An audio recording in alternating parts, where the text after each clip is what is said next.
Hi, everyone, and good morning today well, say good morning, good afternoon, or good evening from wherever you are joining from, from all the nations of the earth. My name is Faith Akintunde, and I'm grateful for the privilege to share on this platform. I want to thank the organizers and the leadership of the organization or the team that has set this up, and I want to say I'm grateful for the privilege to share. As you know, as you're aware, my name is Faith Akintunde, and I'm happy to do this at this moment. Where I am, it's midnight where I am currently. I came out, I traveled for a meeting, and it's been back to back for me. And interestingly, I just apparently maybe I lost track of time, and I thought today at this moment was the earlier scheduled meeting we're supposed to have. So I stayed up till about 1 a.m. my time to take the session. And it was just a few minutes to 1 a.m. while I was chatting with Mrs. Olatujoye, where I realized that, oh, I think it's Sunday.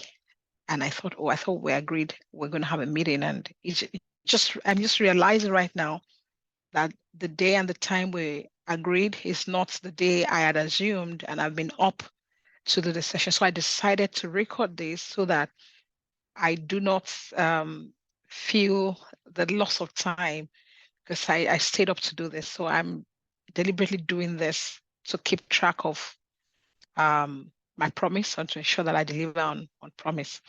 So when you get to watch this, I'm sure we would have a few minutes thereafter to share and ask questions and answers. Okay.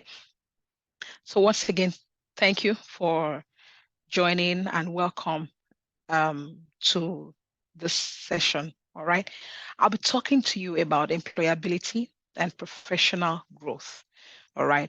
When we get to meet, we would share questions and answers, and we would have a live post Q&A session by God's grace. Okay.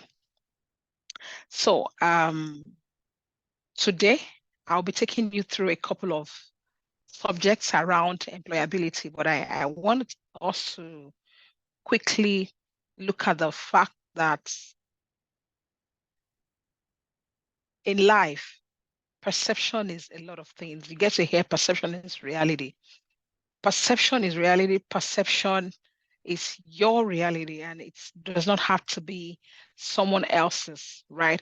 Um, if you look at this elephant, I'm sure you would see that it does have a couple of legs. I can tell you, oh, 1, 2, 3, 4, 5, 6, 7. Well, maybe 7 legs. I don't know.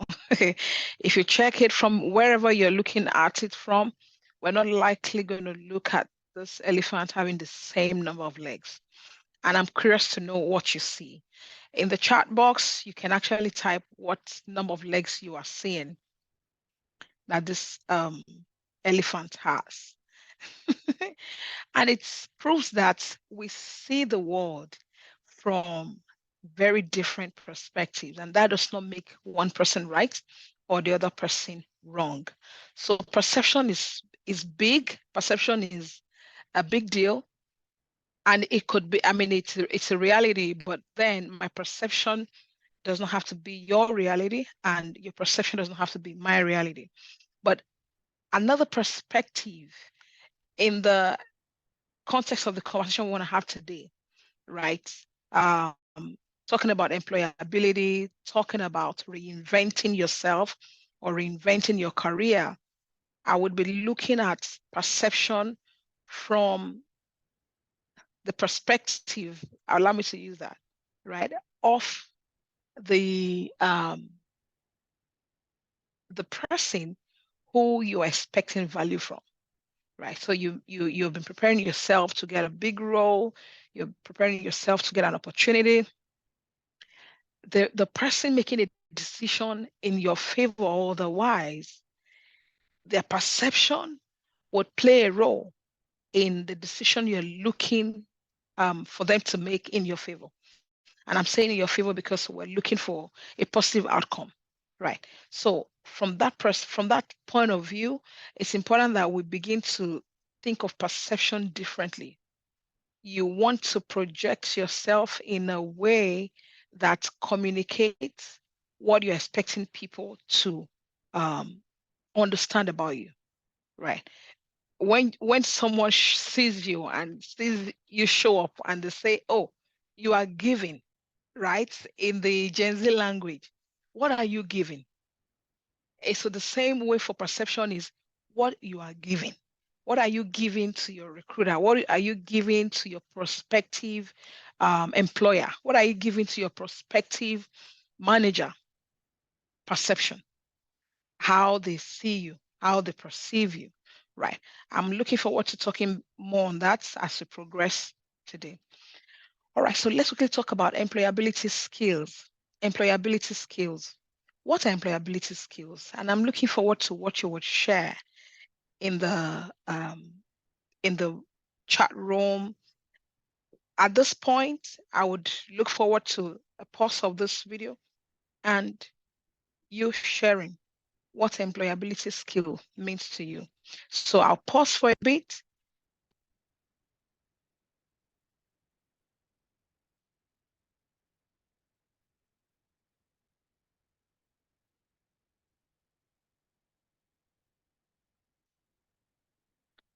Okay, I just paused for a bit. I've paused for a bit and I look forward to you sharing your um, thoughts about what employability skills mean to you, right? Okay.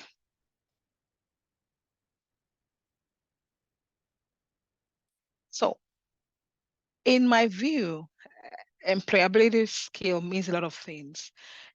It means a set of abilities that make you prepared for the corporate space.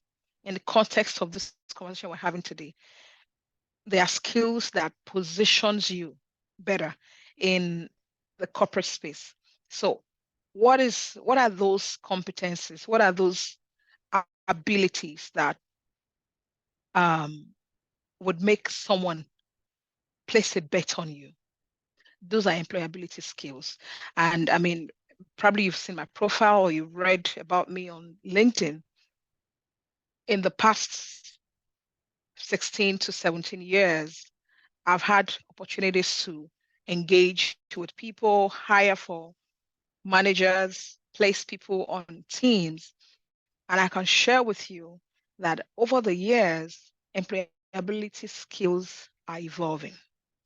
In the past, talk about 5 years, so the time we're in, that was pre-COVID, thereabout. Employability skills might not include your remote working capabilities. Yes, you get to hear, oh, I can work um, with minimal supervision or with no supervision. I can work under pressure, right? But with COVID, post-COVID, that interpretation actually has evolved and has changed rapidly.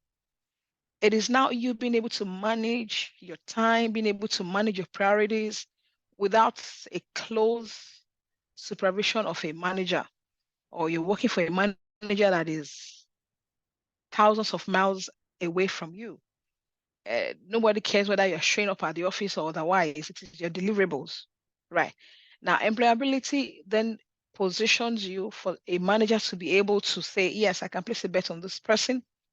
They can deliver for me based on XYZ. Either that you have proven to them in an interview what you can do for them, or how you can do stuff for them in such a way that would require them not to monitor you. It's a list of a lot of things. And today is not the theoretical conversation day. It is more around what are hiring managers looking for in you. They are the skills that your prospective employer wants to see. that helps you to position yourself, that makes you stand out among the rest of your peers. Right. There are myriads of them, lots of what you can classify as employability skills, and it depends on the client. Right. So I can give you list and list of stuff and you work on it, but honestly, the industry you're headed would really determine what type of skills you're going to have. So talk about self-awareness. It's a big employability skill. And it speaks about first understanding yourself, knowing your skills, knowing the stuff you are made up of, right? And how can you become self-aware? It is around seeking for feedback.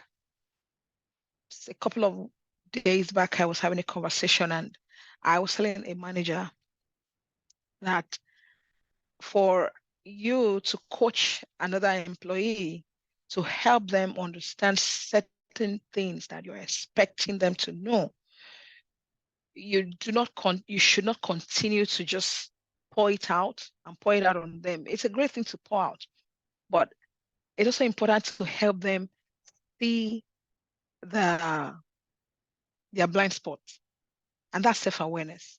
Sometimes you want to ask questions to know whether people really know where they are lacking. As a person, are you aware of the growth opportunities you have or the opportunities you have in terms of the skills that are required? This is asking questions, finding out, how am I doing? Am I performing the way you expect me to? And I'm speaking to people probably that you started a role or even you have not started and you had an opportunity to volunteer or you're even working in a church. Some of us, when we work in a church, we think, oh yeah, we're doing things for God. Yes, we're doing things for God.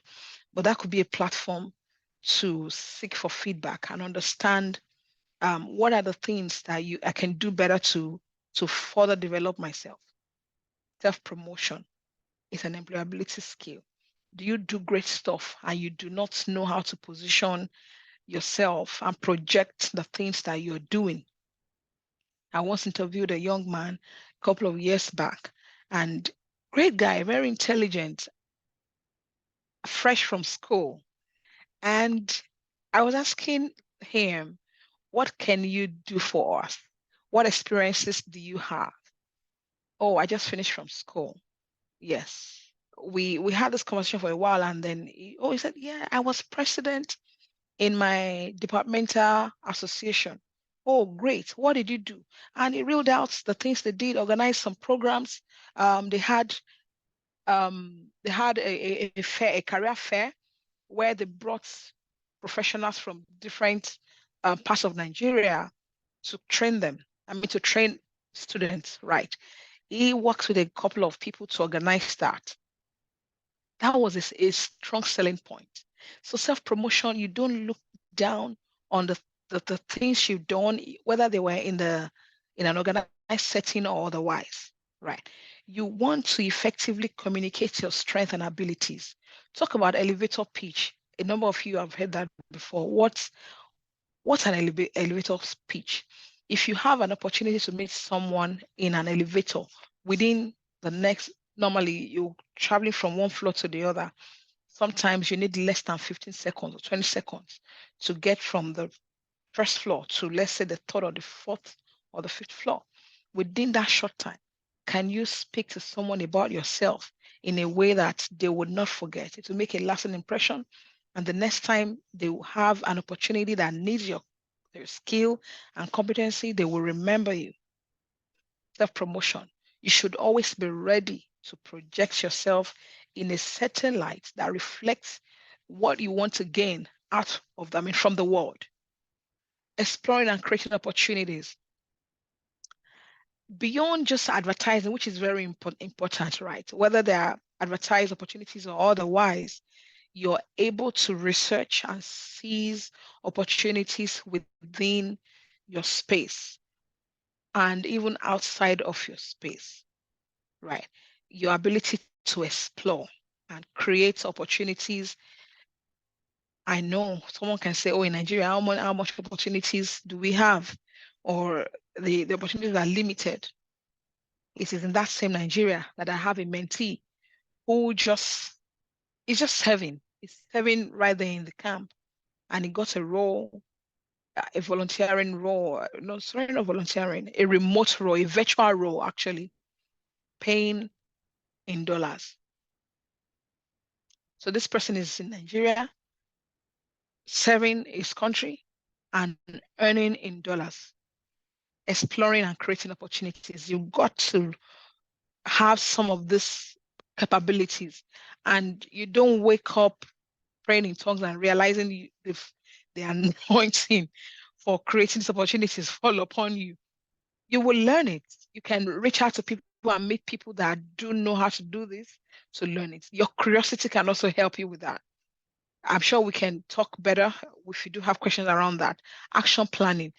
Do you have clarity regarding what you are seeking pertaining to your career goal? Do you have step by step ideas, thought? And it doesn't have to be perfect.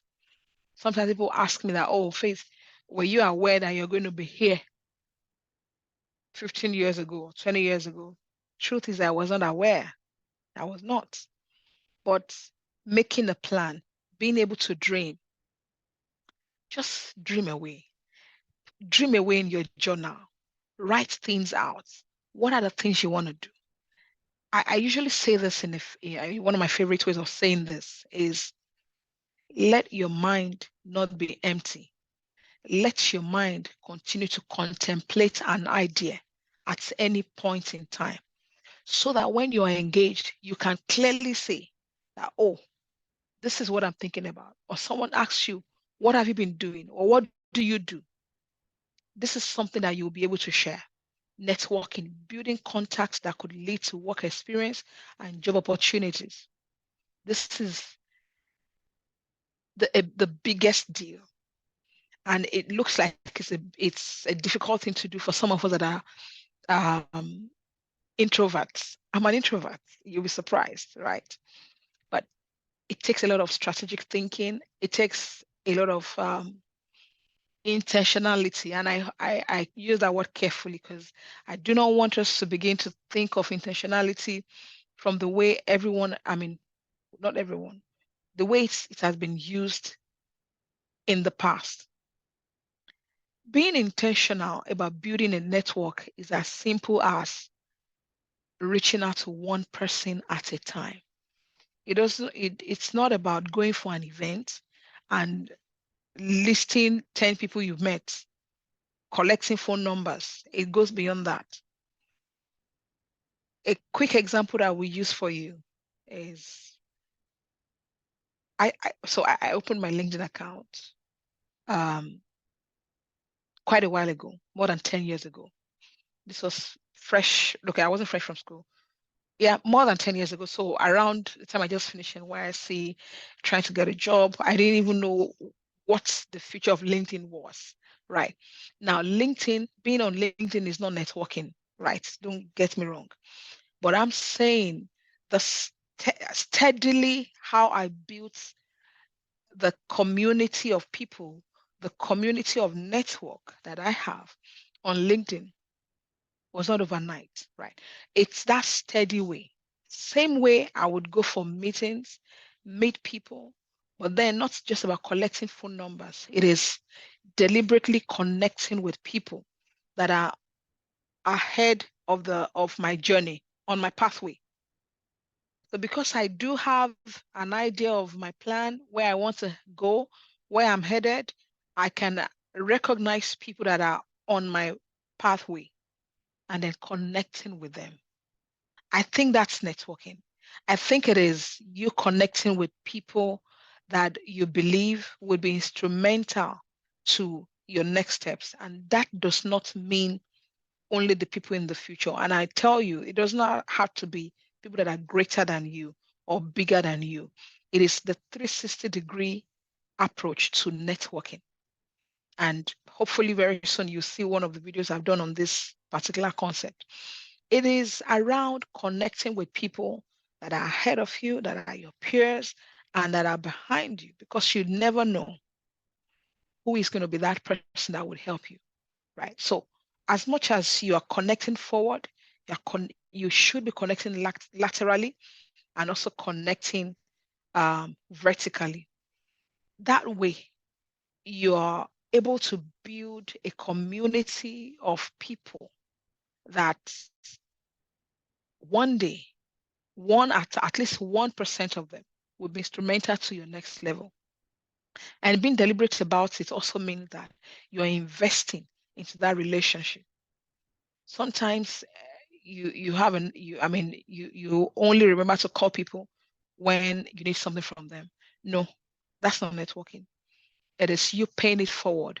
It is you connecting with people and reaching out to them and showing them favor, giving favor when you don't need a favor back.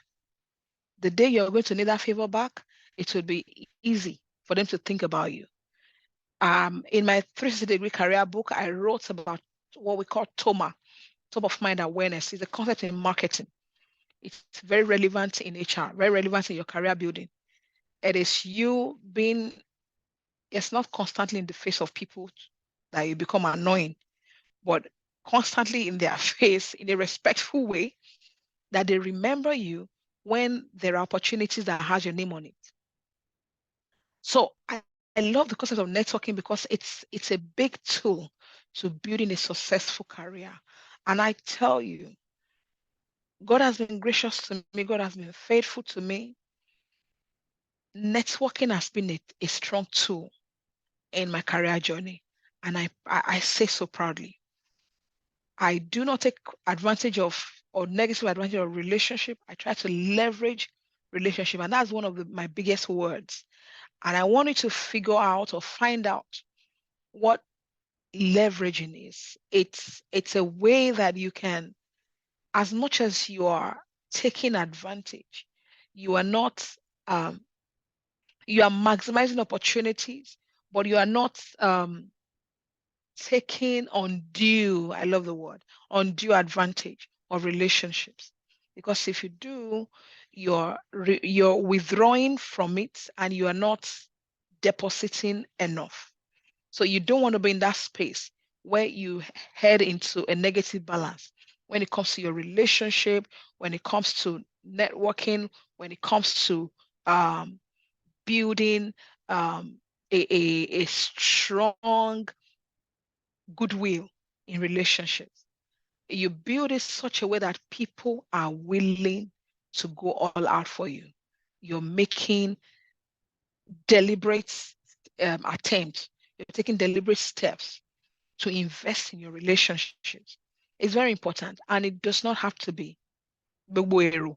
If you're people from my side, Bogboero means Bogboero, right? It means everybody, every Tom, Dick, and Harry. No, you don't have to connect with every Tom, Dick, and Harry, but you want to connect with people that are relevant to your future. All right. I will skim through this all, but employability skill again. Remember that's what we're talking about. It is matching decision making, right? You're matching available opportunities based on your skills and experience that are available. You're making informed decisions based on that, and you're understanding the needs of employers. Um, and if you want to say even training providers, so people that are providing the kind of capability building that is required for where you're headed, being able to match their expectations. Okay. You want to be aware socially, you want to be ethically aware. Let's quickly talk about ethics.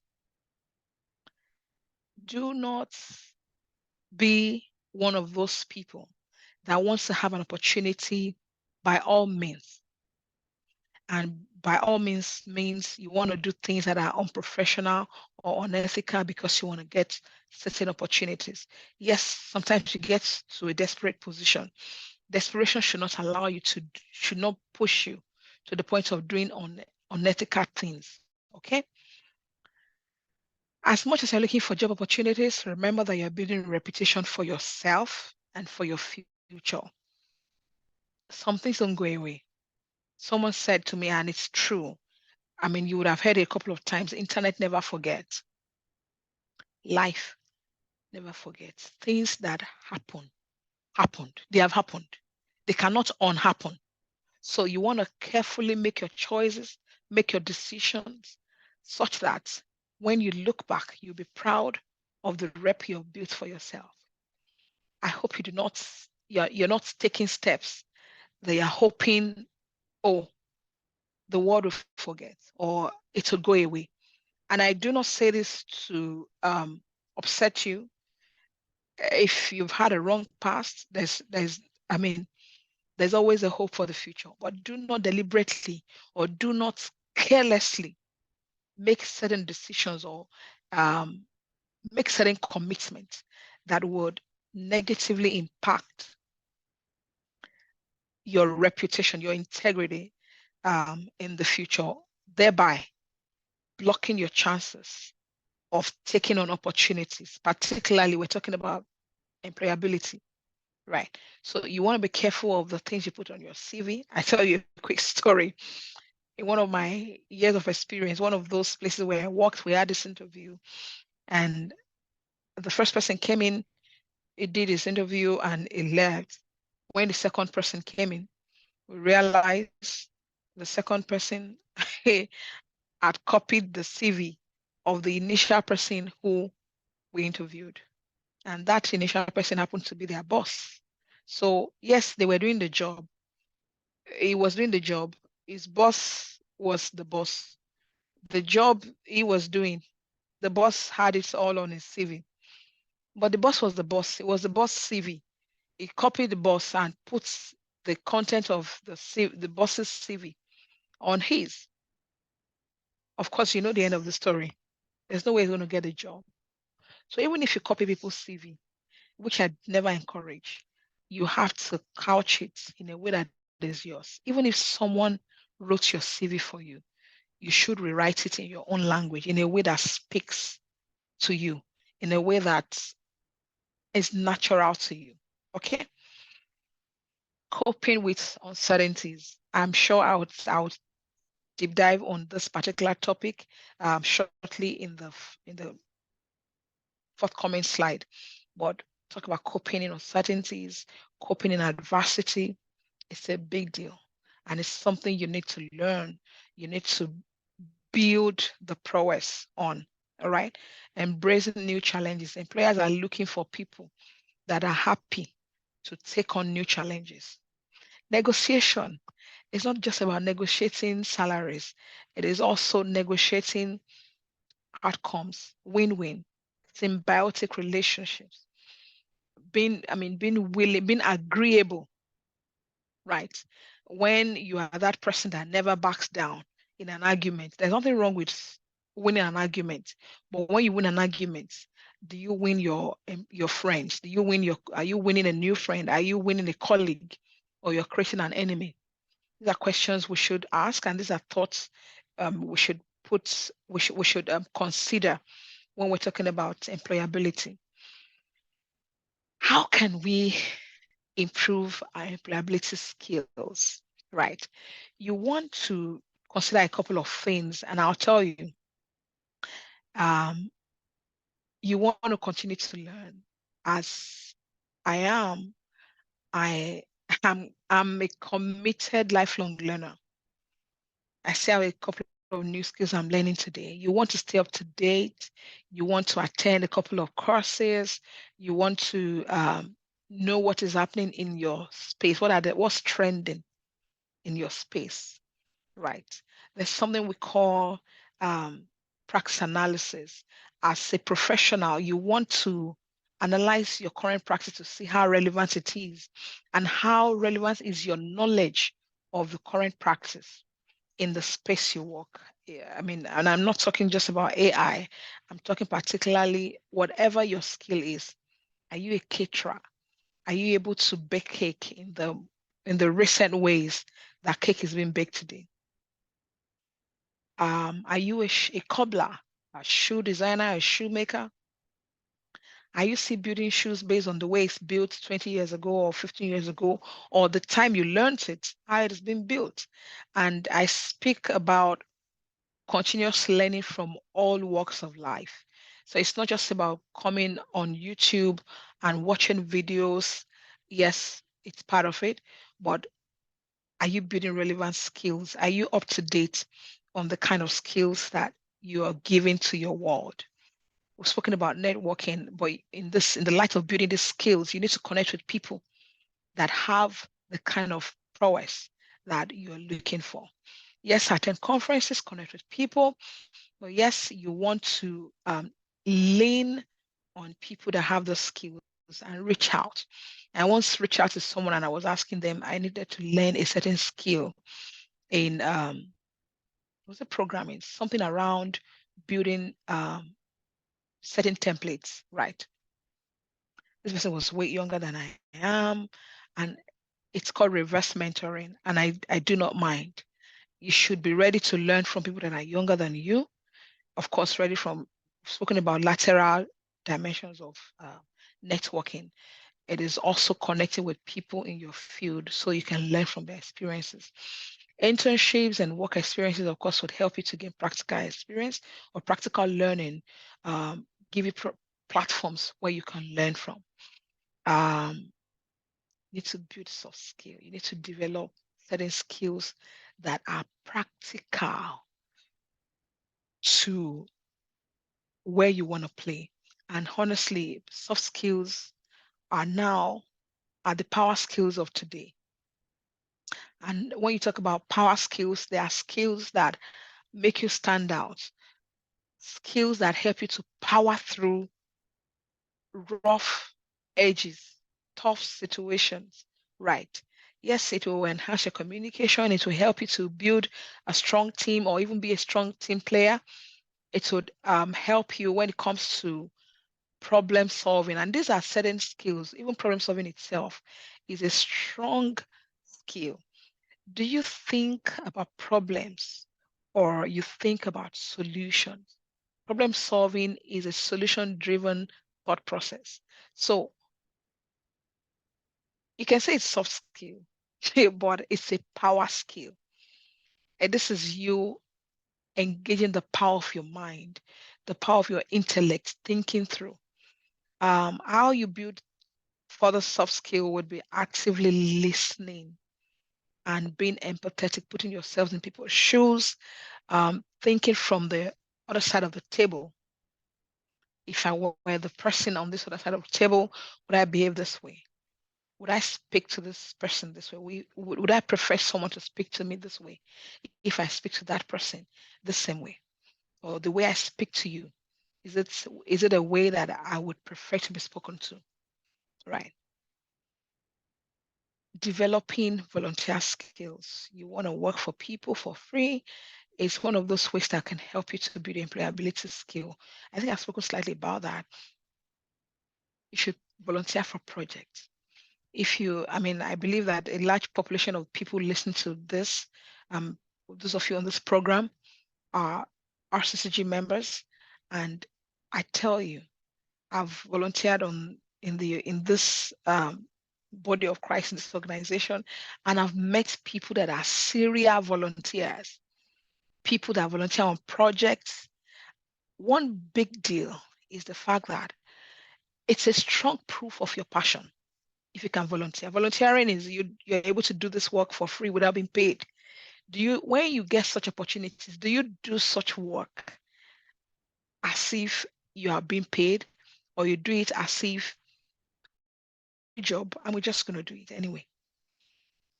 I believe strongly that when you do a job beyond what you are paid, it always pays back.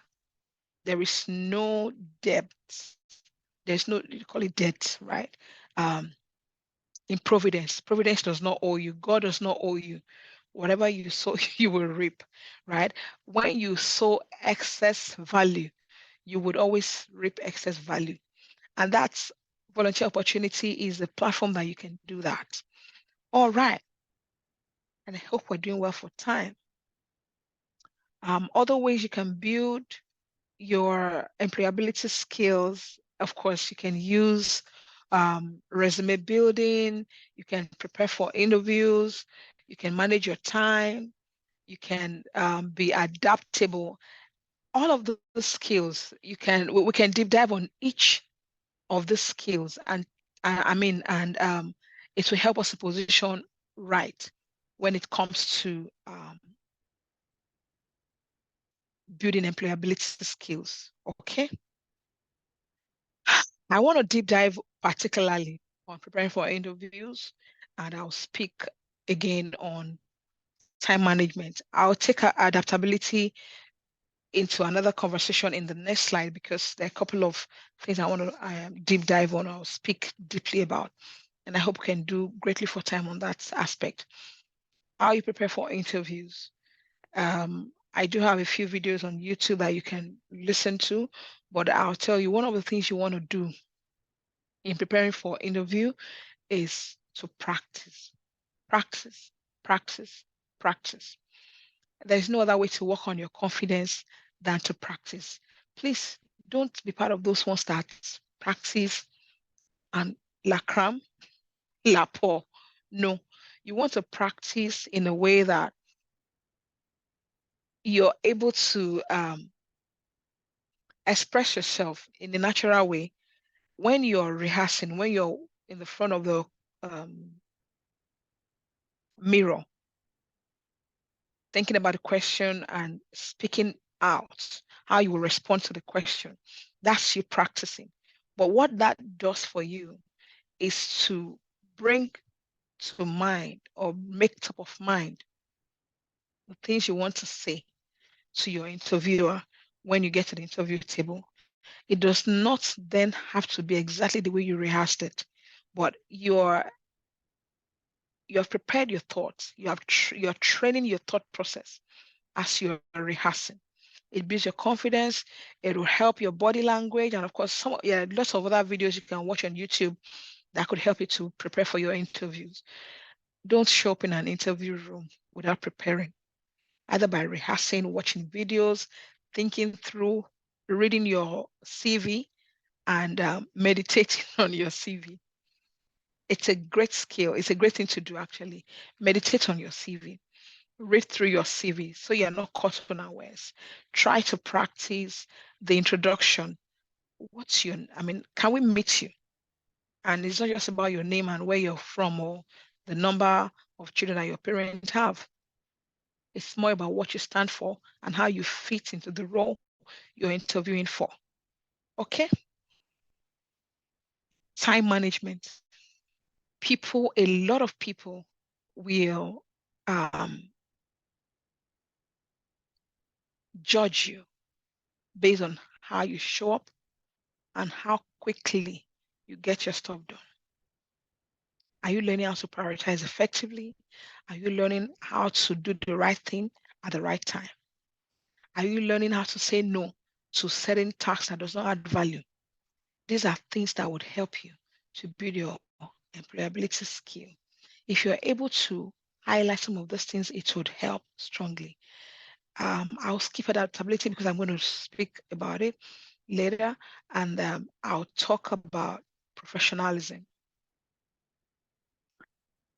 Your attitude, your positive attitude is professionalism. Your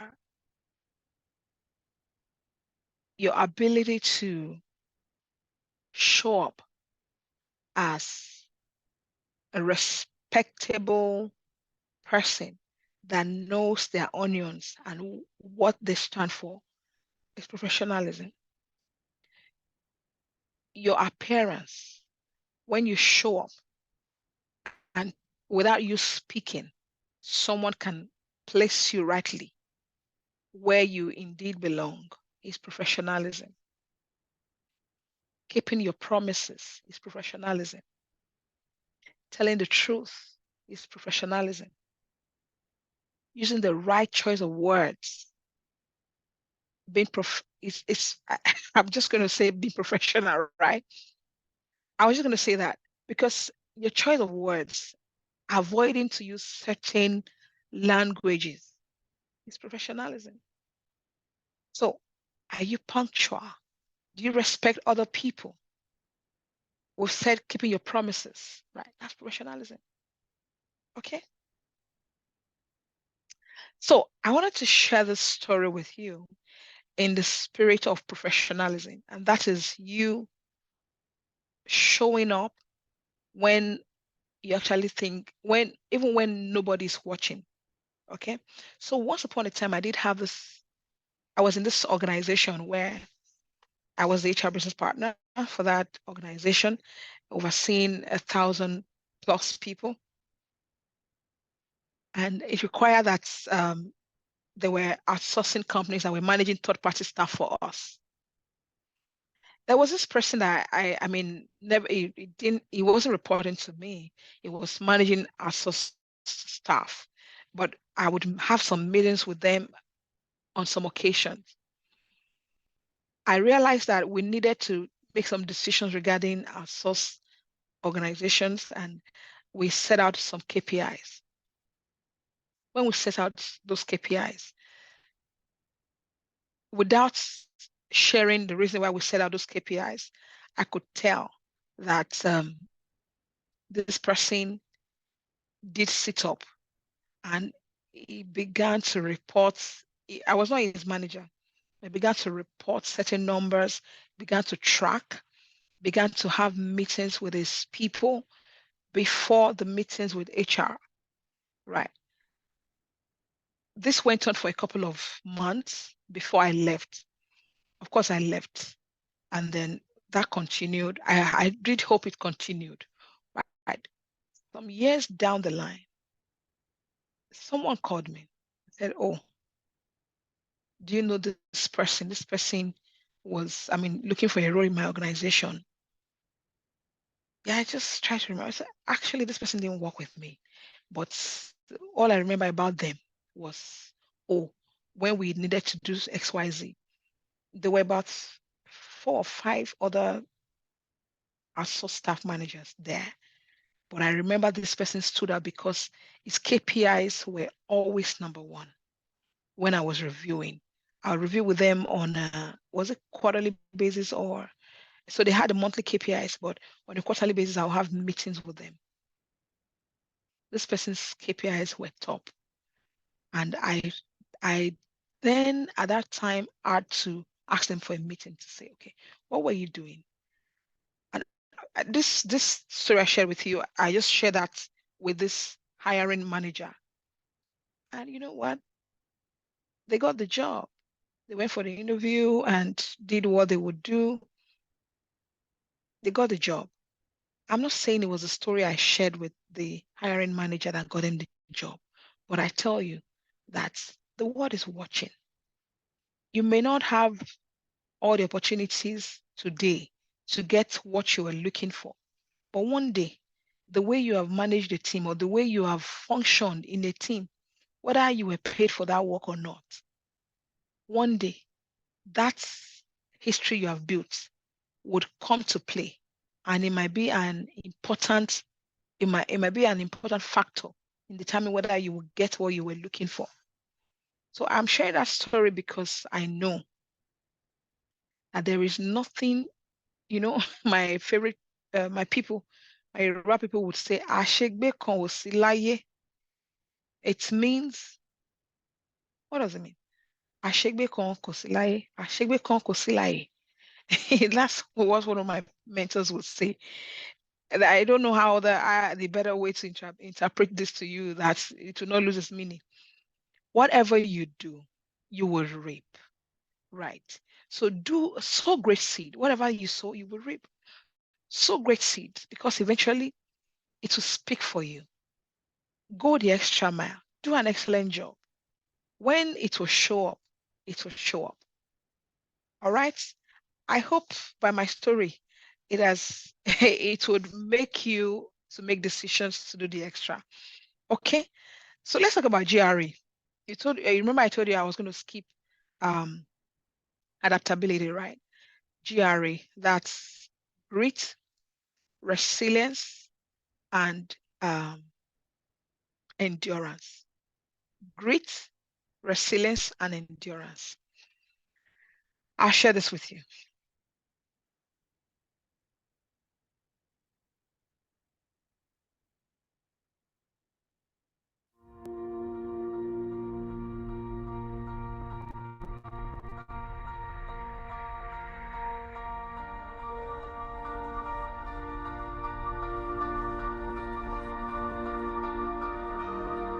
Ask yourself this: do you have grit? Sure.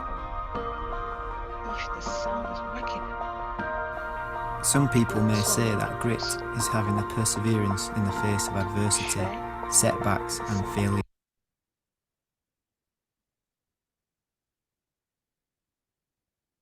Yeah, I'm sharing sound.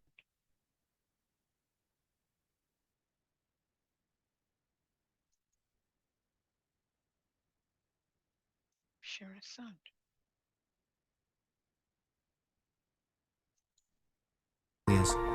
It's a combination of those things that create grit.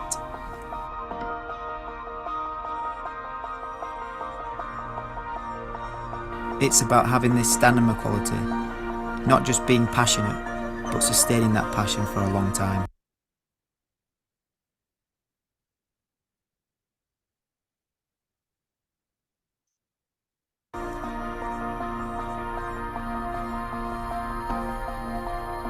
It's not Sure just why the about sound the is hours not of work coming you through. put in. It's about the hardest But kind of I will work. share the link to this video and I would have you watch You it. need to concentrate on the things you don't know, And it purely talks about the identifying your fact own that weaknesses and working grit on that. is not something you work overnight. It's It's about a being in a very day uncomfortable that you need place, to run the race or some that part of your day your working extremely strength hard, will be required. It is a and then to get day up and do it all of over again.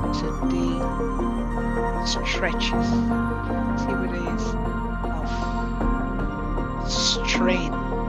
Grit can be the Also, difference in I mean, becoming successful, exercising your muscle, training your muscle that will because you will never continue give to up help you to and move never run away when towards. things get tough. It is you not giving up in the face of adversity. I'll share this video with the group and I would love you to watch. This is the power of grit. Okay. Show why the sound Do you have it? coming through.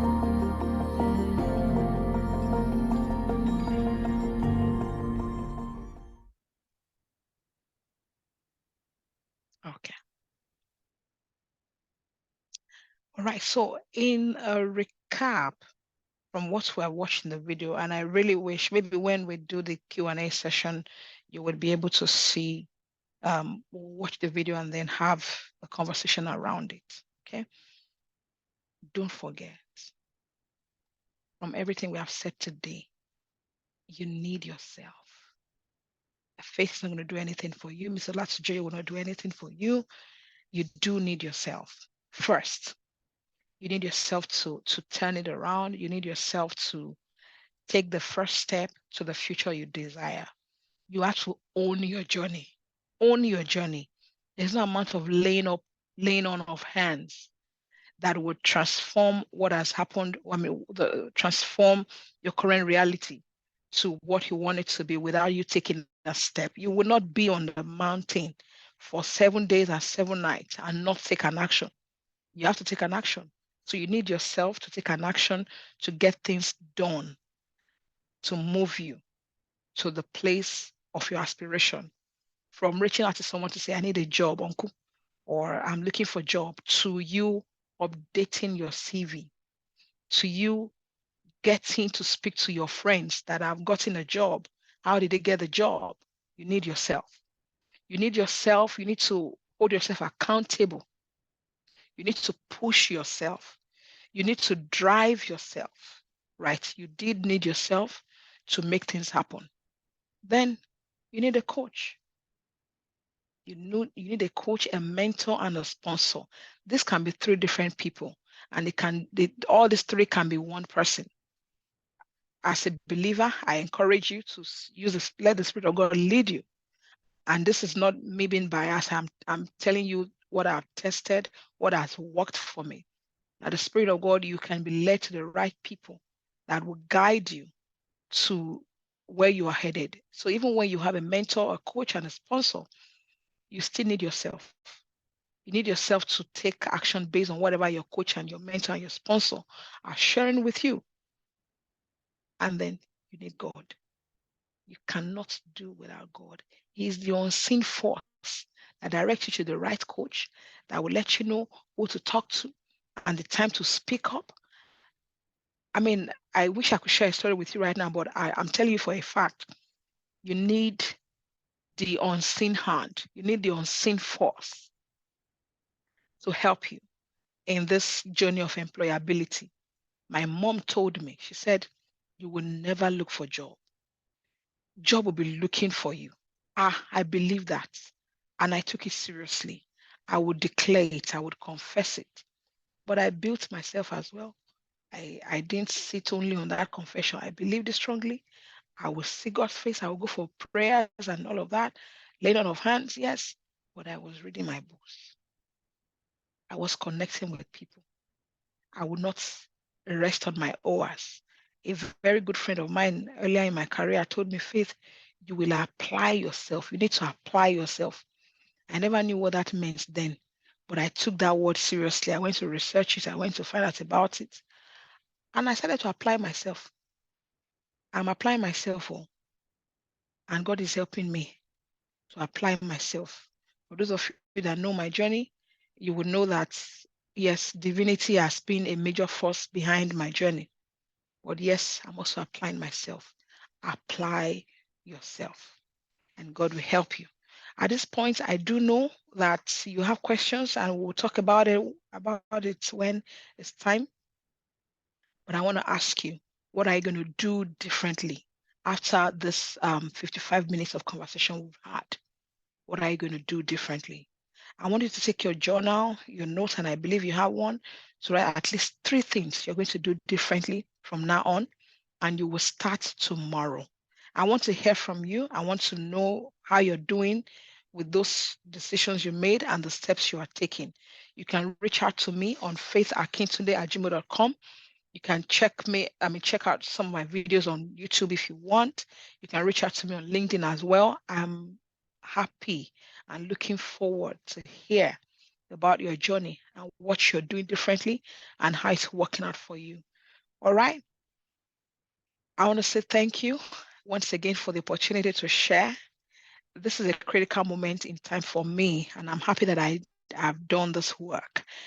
When you watch this video, it's like the water from what's that river now that was given to David. Please do something with this, whatever you learned in this video. I hope it made sense to you. I hope it's relevant to what you're looking for, what you needed. Please take a step. Thank you so much and have a wonderful time.